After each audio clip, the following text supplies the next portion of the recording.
Spark হয়ে কেটে গেছে, সেই জন্য চলে না।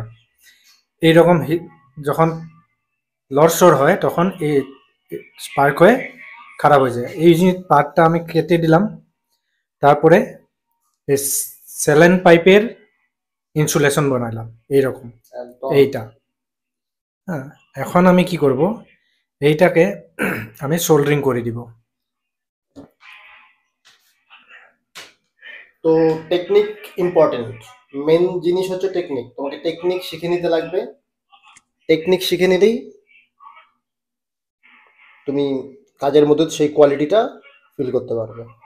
দেখো সোল্ডারিং করা, যারা যারা নতুন সোল্ডারিং দেখো এইটা হয়ে গেল, করতে যাচ্ছ তারা প্রপার সোল্ডারিং। আমি এইটা এখন পিছনে করে দিলাম।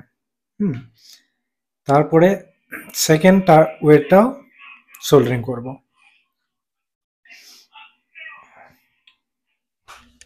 তোমাদের লাইভ দেখানো হচ্ছে কিভাবে করা হয়, দেখে নাও একটু ভালো মতো, একদম দুটো অ্যালাইনমেন্ট ঠিকঠাক রেখে জাস্ট।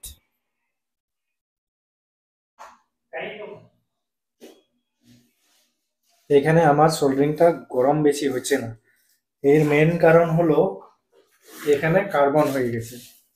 তো আমি এখন এবার এটা দেখা যায় সোল্ডারিং, যখন সোল্ডারিং আয়রন ঠিকঠাক এখন লাগছে না, তখন এখানে কার্বন হয়েছে, জাস্ট আমি স্যান্ড পেপার দিয়ে সামনেরটা একটু ক্লিন করে দিব।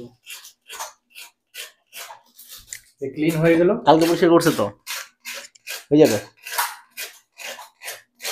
ক্লিন হয়ে গেল। এখন একটু লিড লাগায়, লিড লাগালে সঙ্গে সঙ্গে কাজ হচ্ছে।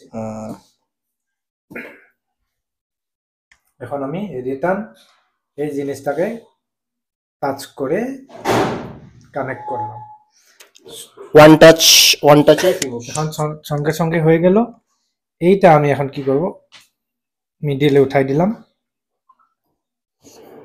এখন নেবুলাইজার আমার রেডি হয়ে গেছে। এইটা আমি কেন এই লম্বা রাখছি, এই জিনিসটা যে দুইটা টাচ না হোক সেই জন্যে এটা আমি এখানে ঢুকাই দিলাম, দুইটাই ঢুকাই দিলাম, ফিনিশিং করে দিলাম। এখন এইটা বেশি দূর গেলেও খারাপ হয়ে বেরোবে না, এর উপরে আমি এখন ট্যাপ মারব।